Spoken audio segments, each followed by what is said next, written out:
안녕하세요. 저는 시댁의 막내 아들에게 시집을 간 한 아이의 엄마입니다. 이제 막 나이 60을 바라보고 있죠. 제가 이곳을 찾은 이유는요, 어쩌면 평범할지도 모르나 경험할 때마다 가슴 아픈 사연을 가지고 있기 때문입니다. 특별한 경험이나 기적 같았던 좋은 일을 풀어내러 왔다면 참 좋았을 것을 이렇게 시작부터 암울한 기운으로 글을 쓰는 게 아쉽네요. 물론 지난 일이고 현재는 더없이 소중한 사람들과 행복한 나날들을 즐기고 있어서 홀로 그렇게 치유를 받는 중입니다. 그럼에도 불구하고 아픔이 있었던 구간 또한 저의 삶이었고 똑똑히 기억나는 한 일부가 아니겠습니까? 그래서 과거의 상처를 완벽히 잊는다기보단 조금 더 포용적인 마음으로 받아들이고 인정하는 게 맞지 않나 싶습니다. 제 이야기를 사랑하기 때문에 많은 이들에게 들려드리려고 찾아왔고 또 사연을 들려드림으로써 저는 그날의 일을 제대로 뉘우쳐보고 앞으로의 미래를 그려나가 볼까 합니다. 사연을 들어주시는 동안 청취자분들의 귀가 즐겁길 바라며 제 이야기를 들려드리겠습니다. 제 남편 집은 증조부 때부터 지방에 위치한 화훼단지에서 원예 농원을 운영하는 사람이었습니다. 그 농원은 대대로 물려져 시댁 쪽 남자 형제들에게만 애물단지처럼 전해진 건데요. 남편은 이남 일녀의 막내였는데 형님은 여자라는 이유로 아주버님은 일찍 돌아가시는 바람에 우리 남편이 농원을 물려받게 된 겁니다. 남편이 딱히 꿈이 있던 사람은 아니었습니다. 그럼에도 어쩔 수 없이 떠맡게 된 그 농원이 자기의 앞길을 막는다며 그렇게 툴툴거렸어요. 그러면서도 대대로 내려온 가보이다 보니까 차마 내치진 못했습니다. 워낙 얼굴 모르는 조상에서부터 전해져 내려온 거라 천벌받기라도 할까봐 겁이 났던 건지 그 정도의 배짱은 없었나 봅니다. 남편을 만나기 전 저는 이런 말로 표현하기 민망하지만 온실 속 화초처럼 자랐습니다. 가족들의 전적인 과잉보호 아래 취업을 하기 전까지 아무것도 모르는 순수 소녀로 컸죠. 내 입으로 말하기 뻘쭘한 소문이 하나 있는데 주위에서 저만 보면 사람들이 예쁘다고 연예인이냐며 물을 정도 외모가 수려한 편이었습니다. 이건 엄마를 닮았기 때문인 것 같아요. 엄마가 저처럼 어릴 때부터 이웃들의 눈독에 시달며 살았다고 했거든요. 그랬다 보니까 제게는 연애의 기회도 결혼의 기회도 굉장히 흔하고 많았습니다. 결혼하기 전부터 인기가 많았으니까요. 그런데도 불구하고 저는 모태솔로였습니다. 제가 과잉보호를 받은 몸이라고 했잖아요.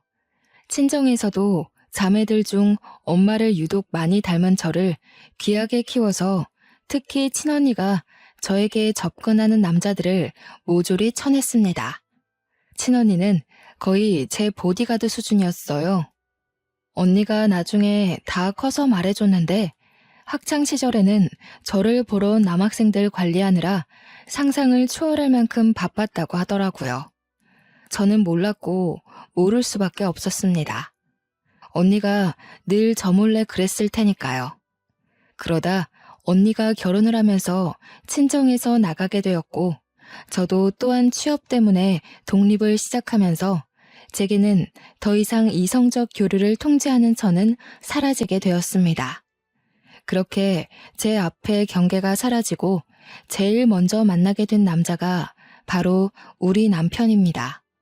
남편은 당시에 취업은 하지 않은 몸이었고 시부모가 농원 운영하는 걸 도우며 친구들과 놀러 다니길 좋아했던 사람이었습니다. 그러다 우연한 기회로 저와 마주치는 일이 생겼고 그 이후 적극적으로 구애를 했던 걸로 기억합니다.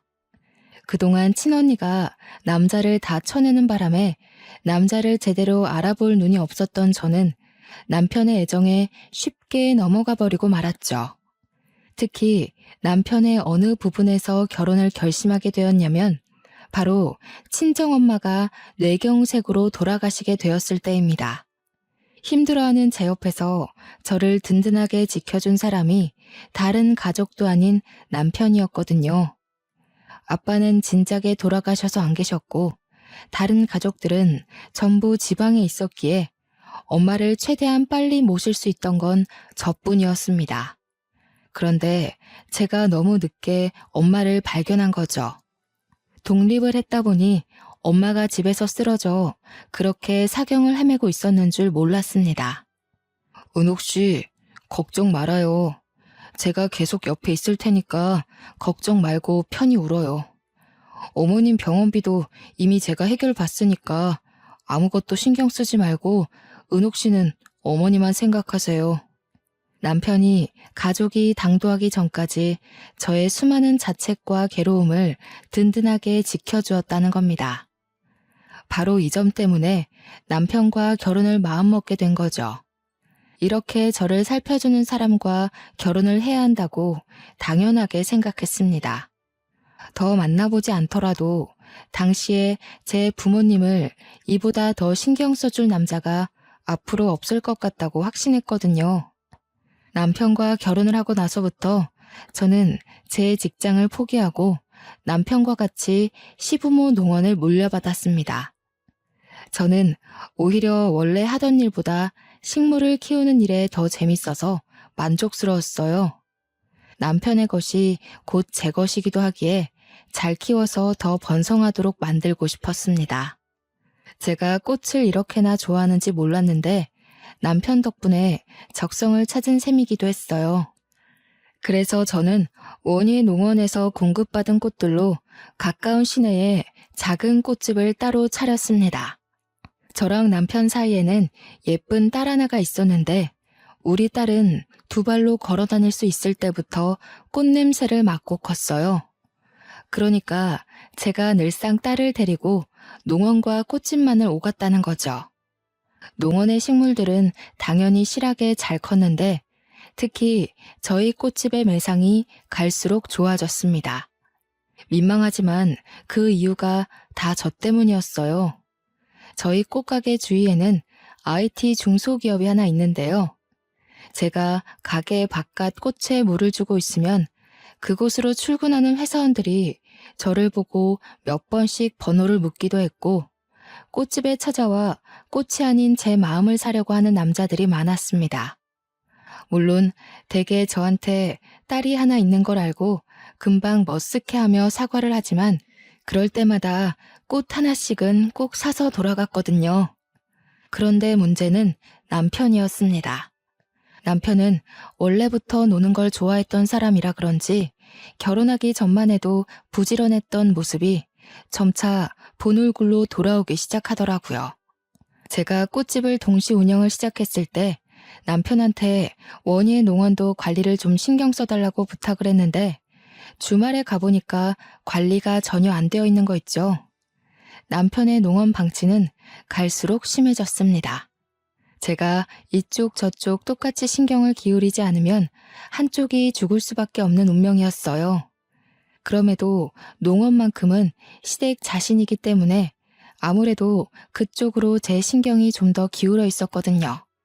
시간이 지날수록 동시에 같이 관리하다 보니 제 체력이 급격히 소진되는 거 아니겠습니까? 제 꽃집을 운영하기 힘들 만큼 농원이 관리가 안 되자 남편한테 결국 한 소리를 하게 되었습니다. 여보, 밖에서 사람 만나는 건 좋은데 할 일은 하고 나가서 일 봐야지. 이것 봐, 벌써 한 줄은 다 죽었잖아. 농원 안 온 지 오래됐지? 이게 우리 밥줄이나 마찬가지인데 신경 좀 써주면 안 돼? 신경 쓰고 있어. 내가 식물 다루는데 소질이 없어서 그런 거지. 실력이 없는 사람한테 자꾸 일 강요하면 일이 이 모양 이 꼴로 나는 거야. 엄마 아빠도 알면서 나한테 맡긴 거일걸? 놀기만 좋아하고 돈은 계속 필요했던 남편은 끝내 제 꽃집에서까지 현금을 빼가며 매상의 심각성을 전혀 자각하지 못했습니다. 그래서 좀 당해보라고 저녁 반찬들을 대폭 줄여버렸어요. 아니나 다를까 남편이 반찬 상태가 뭐 이러냐면서 투덜대더라고요. 말했잖아. 우리 밥줄 간당간당하다고. 농원 관리가 안 되는데 무슨 돈으로 고기 반찬을 올려? 다른 곳에 쓸 돈 많아서 반찬은 한두 개만 만들기로 했어. 남편은 그날 뒤로 식사마저 집에서 잘 하지 않았습니다. 바깥에서 먹고 오더라고요. 한 푼이 아깝고 생계가 흔들리기 시작한 시점에서 외식이라니. 저는 결국 철부지 남편을 설득하길 포기하고 꽃집은 낮에 일찍 문을 닫고 농원은 밤에 일하며 홀로 고군분투했습니다. 남편이 같이 일을 좀 도와주면 수월할 텐데 저는 하다하다 더는 체력 고갈로 일이 너무 힘들어서 결국 사람까지 뽑아 농원에 힘을 쏟았습니다. 남편은 그걸 보고도 코웃음만 치더군요. 혼자서 잘할 수 있겠는데 뭘 돈까지 쏟아붓냐고. 그럴 돈 있으면 자기 달라고 하는 거 아니겠습니까? 무시했지만 역시 사람을 쓰더라도 애까지 있는 입장에서 양쪽을 혼자 관리하는 건 너무 버거운 일이더라고요. 저는 3달 만에 단념하고 원희의 농원만이라도 살리기 위해 꽃집은 접었습니다. 다른 남자들은 제가 유부녀인데도 관심을 주면서 만나고 싶어 하는데 남편은 정작 저한테 관심이 차차 사라졌어요. 남편의 본색을 몰랐을 땐 사람이 변했다고 생각했습니다. 결혼 전만 해도 제게 누구보다 슈퍼맨이었던 남자인데 어떻게 결혼하자마자 태도가 달라질 수 있는 건지. 같은 사람이 맞나 싶을 정도로 저는 남편의 본색을 몰랐죠. 하지만 그 본색을 알기까지 그리 오래 걸리지는 않았습니다. 시부모가 남편을 대하는 태도도 그렇고 한 번씩 남편 때문에 꽃집을 찾아왔던 남편 친구들을 보니 남편이 한량이라는 게 눈치가 채지더군요. 누굴 탓하겠습니까? 결혼을 너무 빠른 시일에 결심을 했던 제 탓이죠. 저도 일만 하고 스트레스 풀 때는 없이 쌓이기만 하다 보니 한 번은 열이 너무 받더라고요. 그래서 남편한테 하소연을 해본 적도 있었습니다. 나도 한때 잘 나가는 여자였어. 당신 이렇게 무시할 만한 여자 아니라고. 아직도 나한테 주변에서도 번호 달라고 젊은 남자들이 그러는데 당신은 내가 눈에 안 보여? 밖에 놀러만 다니고 왜 나를 외롭게 만들어? 아, 당신이 꽃같이 생기 넘치고 젊을 땐 죽어도 가지기 힘든 트로피 같은 존재라고 생각해서 그랬나 보지. 결혼하고 보니까 당신도 별거 없더라고. 지금 보면 점점 늙어가는 당신 외모가 연예인만큼 특출나게 이쁜 것도 아니고 성격도 그저 그래. 수더분하기만 한 게 약간 질린다고 해야 될까? 여자가 여우처럼 톡 쏘는 맛이 있어야지. 뭐라고? 지금 그게 와이프한테 할 소리야? 이렇게 변할 거면 그렇게 잘해주지 말았어야지. 나는 당신이 그 어떤 남자보다 내게 든든한 가족이 되어줄 거라고 믿었단 말이야. 남한테 내 인생을 거는 게 얼마나 큰 마음을 먹어야 되는지 알아? 세상에 나 좋다는 남자들 차고 넘치는데 그럼에도 고작 당신을 선택했던 건 단지 듬직함 때문이었어. 그래, 아직도 네가 꽃 같은 줄 아니까 그런 자만심을 보이는 거겠지. 남들이 이쁘다고 말하는 것도 다 당신 듣기 좋으라고 하는 말이야. 아니면 나처럼 못 가져서 안달난 이쁜 트로피를 갖고 싶어하는 남자거나. 당신 그런 달콤한 말에 속아 넘어가면 어차피 또 나 같은 남자 만날걸? 남편과 다툼을 벌인 그날 남편은 또 집을 나가버렸습니다. 저도 그날 밤 남편에게 연락도 해볼 생각 않고 울기만 했죠. 저도 참 미련했던 게 남편이 아무리 모질게 저를 대해도 연애 시절 다정했던 남편에게 정을 줘버린 저는 그렇게 남편을 향한 미련을 놓지 못했습니다. 딸이 보기에도 제 삶이 참 비루해 보였나 봅니다. 한날 사춘기가 되자 저한테 가리지 않고 직접 묻더라고요. 엄마, 아빠가 저렇게까지 나오는데 아직도 아빠가 좋아? 갈라서고 싶은 생각 없어?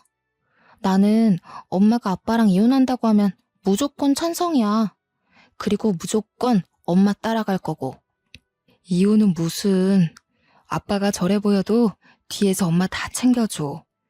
그런 거 신경 쓰지 말고 너는 너 공부에만 집중해. 우리 딸 잘 되는 게 엄마한테 제일 큰 위안이야. 딸의 설득에도 저는 늘 남편 편이었고 남편을 믿었습니다. 하지만 그렇게 버틴 결과가 결국 이혼이 될 줄은 몰랐네요. 더는 남편의 행실을 참을 수 없게 만든 사건이 하나 있었는데요. 주변에 중소기업이 있다고 했잖아요. 남편이 거기 여직원이랑 바람이 났더라고요. 남편은 쪽팔린 줄도 모르고서 저한테 당당하게 이혼까지 요구를 했습니다. 그럼 나랑 우리 초이는? 당신한테 우리는 여태 뭐였어? 짐이었니?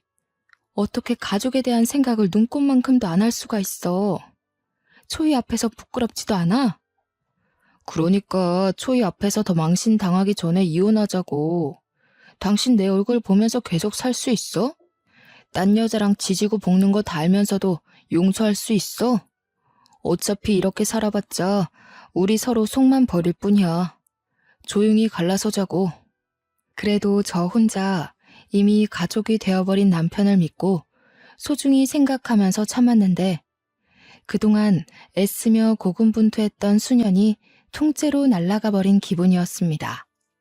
어차피 제겐 소송할 돈도 없고 고심 끝에 제가 생각해낸 건 남편한테 합의 이혼해줄 테니까 시부모가 물려준 농원을 나한테 달라는 제안을 했습니다. 오히려 나야 좋지. 애물단지였는데 잘 됐네. 나중에 이 농원으로 딴 말하기 없기다. 초이한테는 미안하니 내가 양육비는 줄게. 초이 성인까지 1년도 안 남았으니까 그 정도는 그간의 정이라고 생각해도 될 것 같네. 남편은 집만 간단하게 챙기고서 빨리도 나가버렸습니다. 재산 분할 때문에 저 또한 집을 정리해야 했어요. 하교를 하고 돌아온 딸은 저한테 오히려 잘했다고 그날 틈만 나면 저를 안아줬습니다. 딸 앞에선 티를 안 냈지만 어떻게 아무렇지 않을 수가 있겠어요. 좀 많이 힘들었습니다. 그래서 딸 자는 사이 몰래 방을 나가 울기도 하였죠. 전 남편이 돼버린 그 자식이 양심은 있는지 정말로 알아서 양육비를 챙겨주더군요. 달에 150만 원으로 쳐서 제 딸이 성인이 되기 직전까지 총 1,000만 원을 받았습니다. 제가 참 부족한 엄마였는데도 딸은 따로 신경 쓰지 않아도 될 만큼 어른스럽고 바르게 자라주더군요. 어느새 딸이 직장인이 되었는데 들어간 회사가 결혼 정보 회사였습니다. 딸이 일을 시작한 지 얼마 안 되었다고 생각했거든요. 그런데 어느 날 거기서 결혼할 남자가 생겼다는 겁니다. 네 나이가 몇인데 벌써 결혼을 하냐고 했더니 정신없이 살아서 몰랐는데 딸이 벌써 29살이 되었더라고요. 농원 일 때문에 너무 바쁘게 살아 제 딸이 그새 30살을 앞두고 있는 줄도 몰랐습니다. 제가 절망에 빠지지만은 않고 나름 잘 힘내서 살아왔구나 싶은 걸 딸을 보고 느꼈네요. 우리 딸애가 얼마나 야무졌냐면 혼자인 저를 걱정해서 제게 대릴 사위까지 제안했지 뭡니까. 아유, 말도 안 되는 소리 하지 마라. 너희들 지내는데 불편하게 그 무슨 말이니. 혹시라도 정서방한테 그런 말해서 부담 주고 그러면 안 돼. 이미 남자친구는 오케이 했어. 시댁이랑은 아직 얘기해본 건 아닌데 남자친구 말로는 시댁 의견 신경 쓸 필요 없다고 하던데? 그냥 하는 소리지. 아무리 그래도 시댁에서 귀한 아들 남의 집 팔려가는 꼴을 내버려 두겠니? 일단 그런 건 결혼하고 나서 얘기하고 지금은 결혼 준비에만 신경 써. 저는 괜히 사위한테 피해가 될까봐 한사코 거절했는데 딸은 결코 그냥 하는 소리가 아닌 듯 했습니다. 제가 결정을 미루는 덕에 우선은 상견례 먼저 치르게 되었는데요. 그날 사돈댁을 처음 봤는데 우리 쪽도 바깥 사돈이 없고 사돈 쪽도 마찬가지인 것 같더라고요.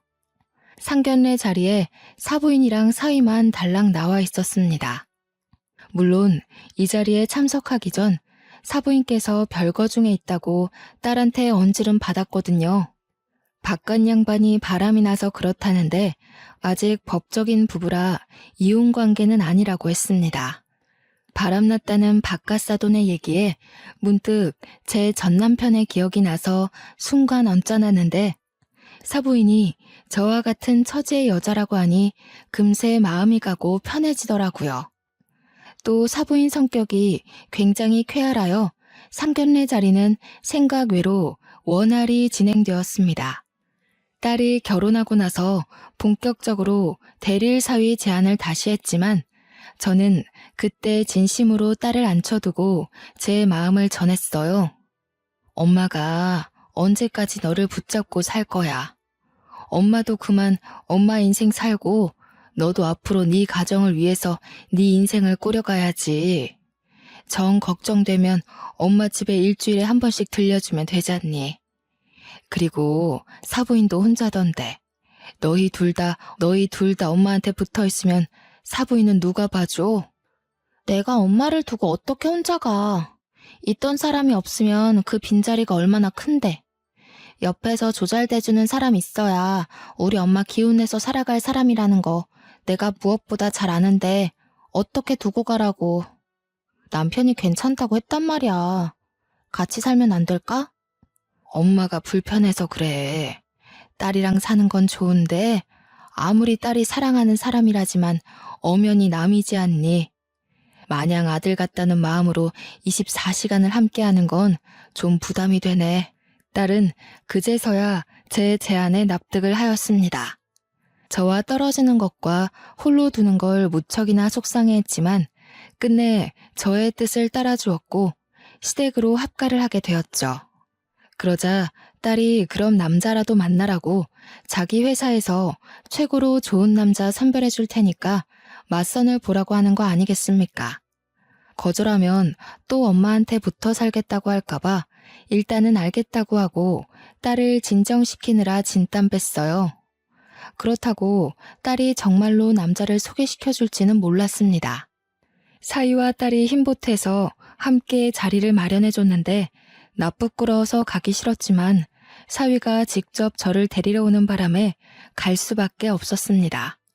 그때 만난 남자의 첫인상은 그동안 배 나온 전남편 때문에 남자에게 질려있던 저의 고정관념을 바사삭 깨주었는데요. 그는 저와 비슷한 동년배의 중년 남성이었고 자기 관리에 철저한 분인지 깔끔하게 수트 차림에다가 훤칠하기까지 했습니다. 좀 놀랐어요. 제가 당시 50대였던지라 제 나이대의 남성들 기준이 전 남편과 같았기에 전혀 기대 안 하고 왔거든요. 주책이겠지만 첫인상에서 벌써 오묘한 기분을 느꼈습니다. 오랫동안 식어있던 심장이 살아 움직이는 듯 했어요. 이성민이라고 합니다. 듣던 대로 참 미인이시네요.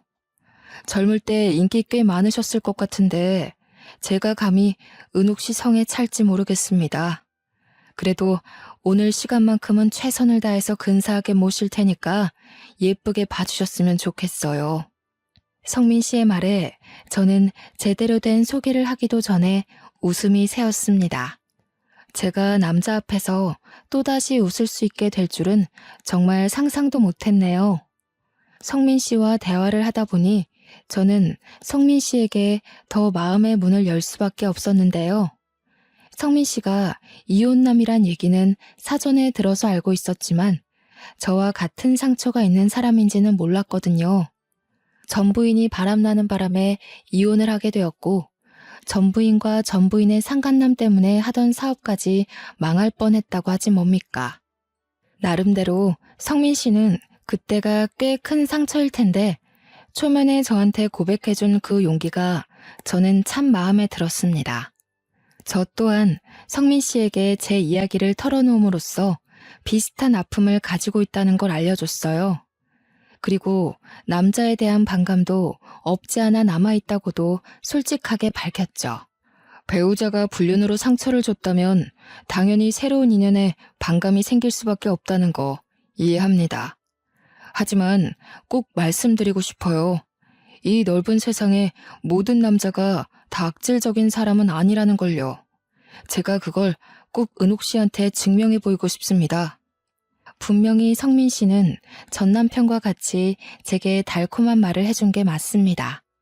이쯤에서 하필 전 남편이 경고했던 나를 꼬시기 위해 접근하는 남자일지 모른다는 말이 떠오르더군요.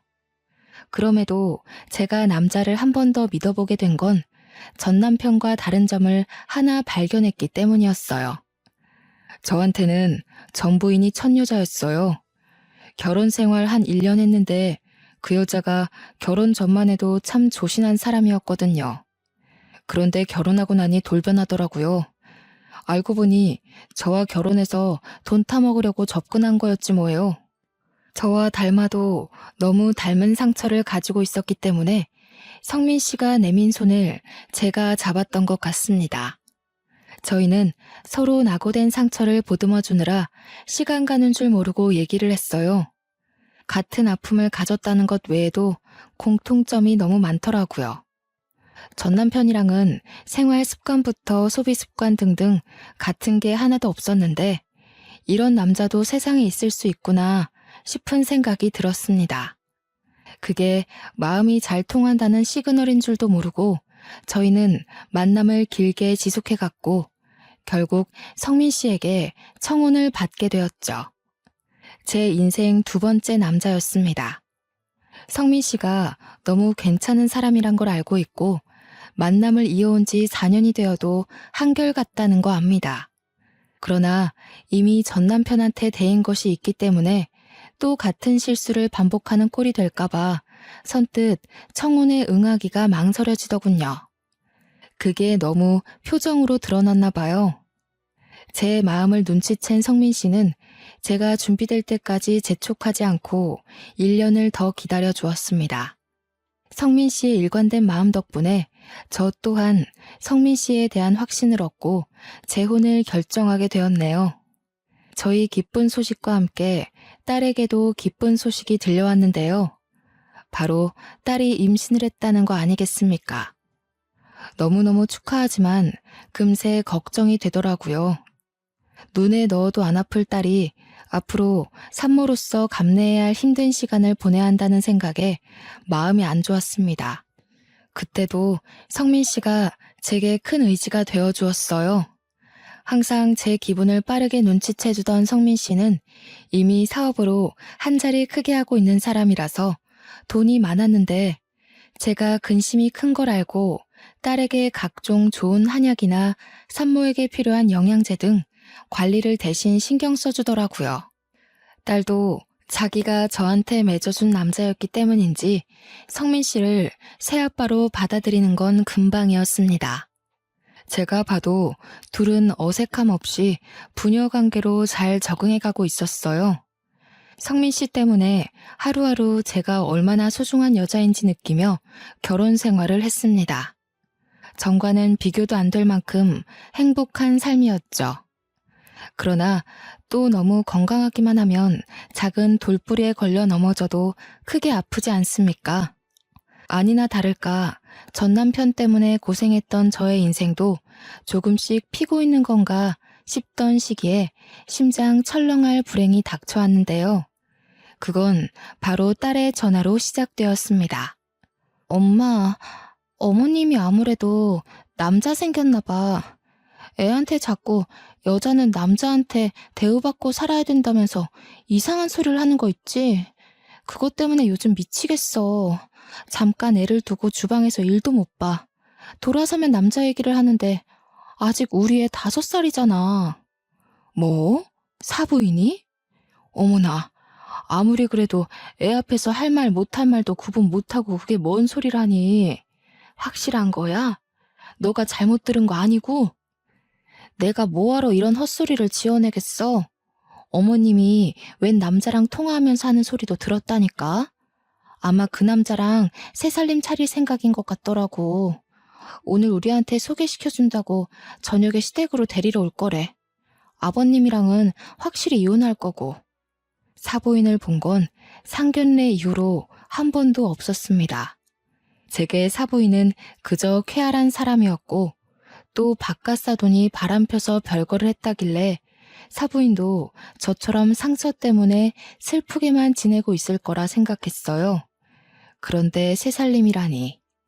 솔직히 아직 이혼을 한 것도 아닌데 벌써 새로운 남자와 살림을 차릴 거라는 게 저는 좀 이해하기 어려웠습니다. 그리고 그날 저녁 딸에게서 온 전화는 저를 사부인 댁까지 찾아가게 만들었죠. 엄마, 어머님께서 부른 아저씨가 방금 왔는데 나 너무 놀라서 말도 제대로 안 나오려고 한다. 아빠가 왔어.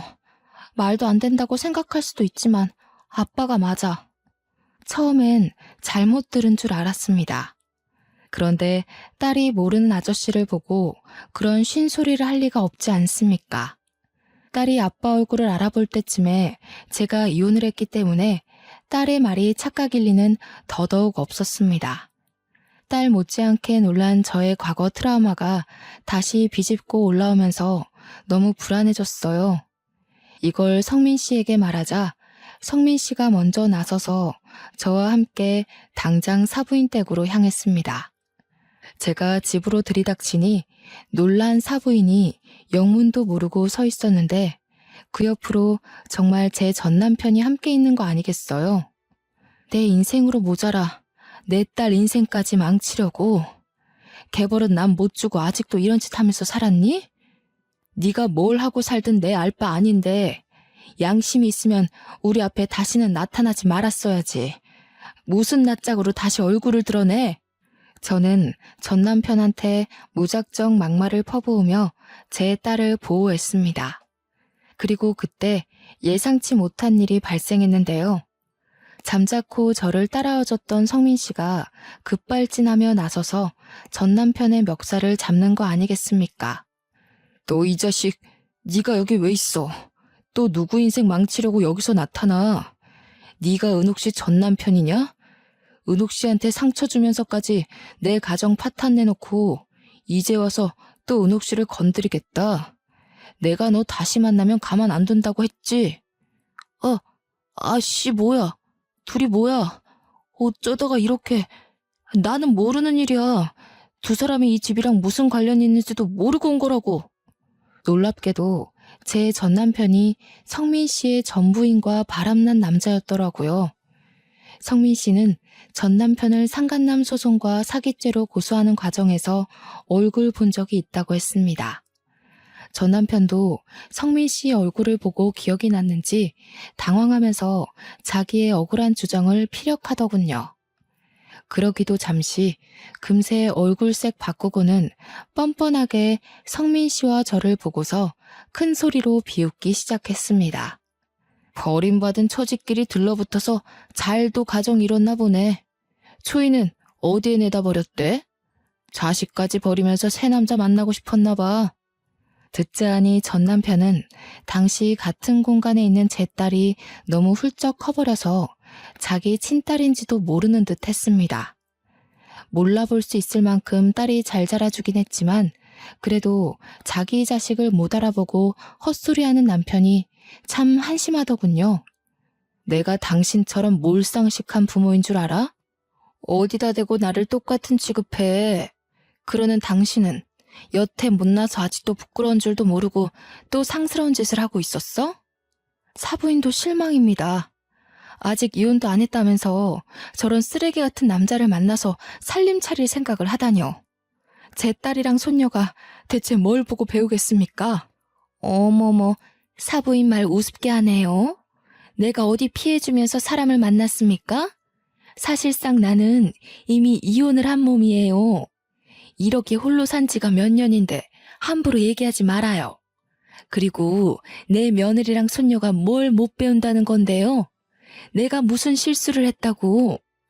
나는요, 내 딸한테 더는 추접한 사람들 보여주기 싫거든요.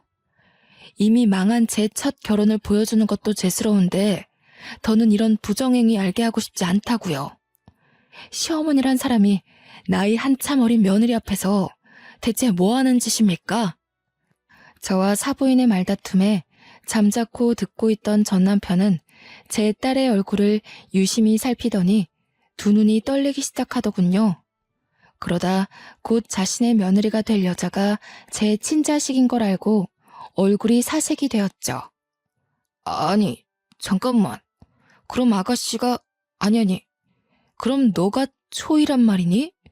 내 딸이라고? 말도 안 돼. 옛날에 그 촌스럽던 얼굴이 하나도 없는데 어떻게 이리... 그 더러운 입에 제 이름 올리지 마시죠. 저희 엄마랑 아빠더러 버림받은 사람끼리 나란히 잘 만났다고 하셨나요? 제가 보기에 끼리끼리 만난 건 그쪽이랑 어머님이 아닌가 싶은데요. 불륜을 숨쉬듯이 저지르는 사람끼리 참 잘 만나셨어요. 사이좋게 소송당하시면 되겠네요. 전 남편은 그대로 얼어붙었고 사부인은 소송이라는 말에 깜짝 놀라서 당황하는 것 같더니 곧 위자료 줄 돈이 없으니까 차라리 깜빵 보내라면서 우리한테 줄 돈 같은 거 없다고 떵떵거리더군요. 불륜이란 증거가 없다고 배째라는 식으로 말하고 있었습니다. 우기는 게 얼마나 전 남편과 똑같던지 웃음도 안 나왔어요.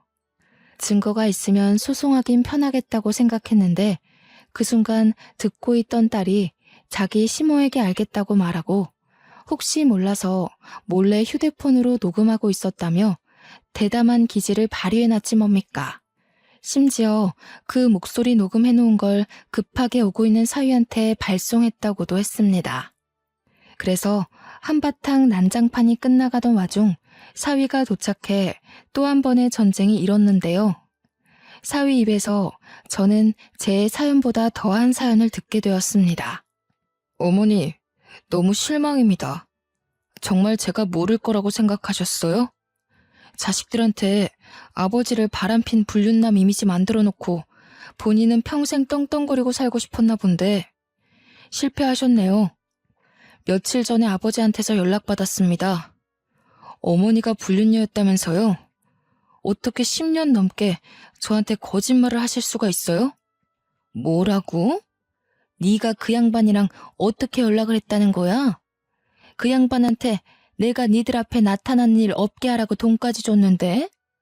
아버지 말대로 어머니가 틀린 게 맞네요. 아버지를 죽도록 옥망하는 저를 보고 속으로 많이 비웃으셨겠어요. 자식들 다 속여가면서 불륜녀인 거 숨겨봤자 손바닥으로 하늘 가리는 겁니다. 오늘부로 저는 어머니를 죽을 때까지 보지 않을 거예요. 이제부터 자식은 없다고 생각하세요.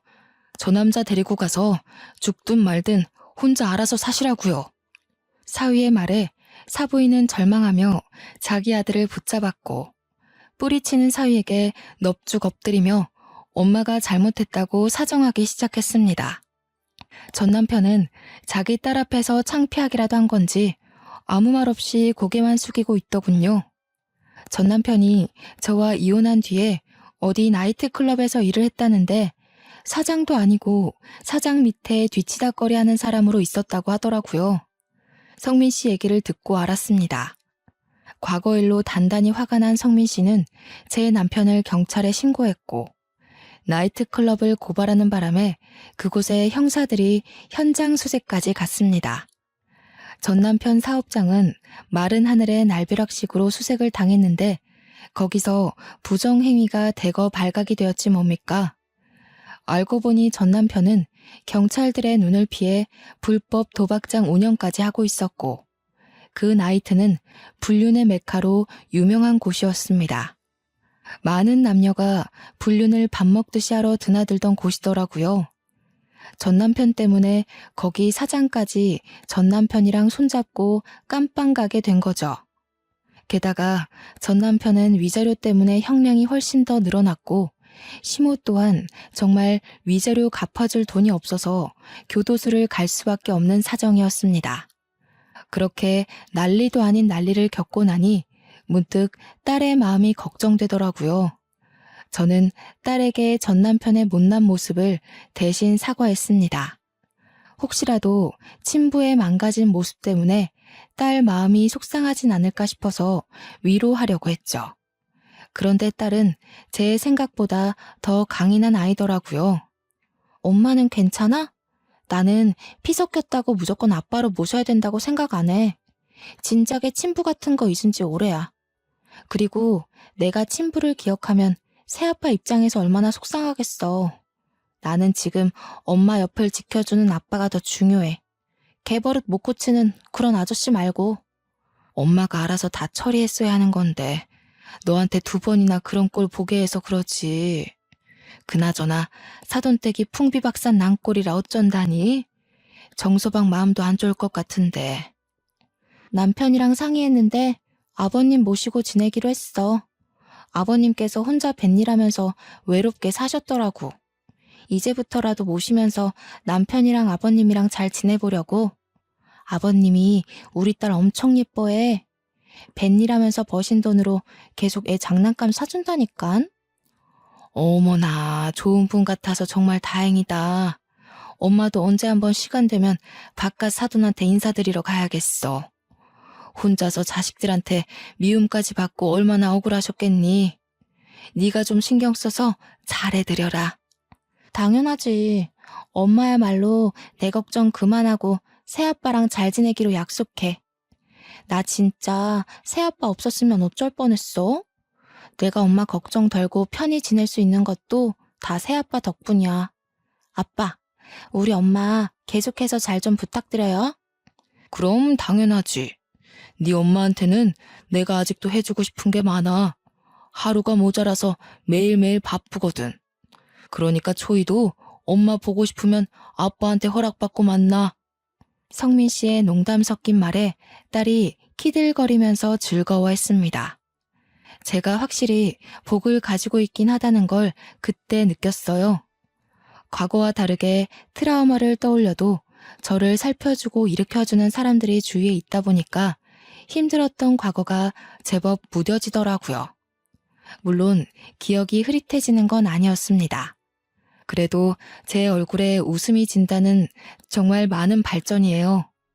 성민 씨를 만나기 전까진 딸이 없을 때 한 번씩 울고 그랬거든요. 그리고 소중한 사람들 덕분에 미뤄둔 숙제를 끝내버린 것 같아서 시원하기도 했습니다. 과거 전 남편의 행실에 대해 복수란 걸 생각도 안 하고 있었거든요. 그저 농원 넘겨받은 걸로 만족하려고 했단 말이죠. 자포자기였던 제가 뜻하지 않게 좋은 인연과 자랑스러운 딸이 있어 마지막 남은 응어리를 싹 씻어내리지 않았나 싶어요. 당연히 농원은 아직도 제가 관리 중입니다. 성민 씨가 인력을 구해주는 덕에 제가 오너로 직원들에게 보고를 받는 식으로 가꾸고 있어요. 그리고 저는 전 남편 때문에 어쩔 수 없이 접었던 꽃집을 다시 운영하게 되었는데요.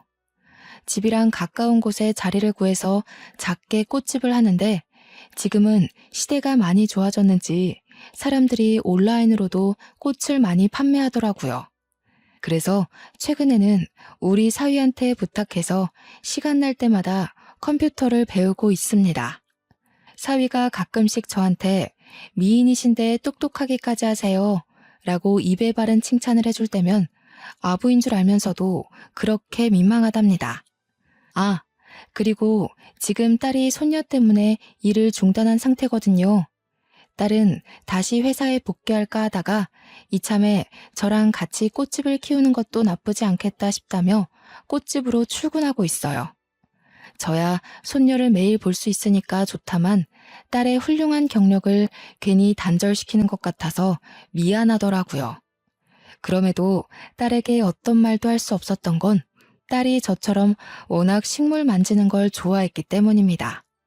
저와 똑 닮은 딸을 보고 있자니 마치 제 젊은 시절이 떠오르지 뭡니까?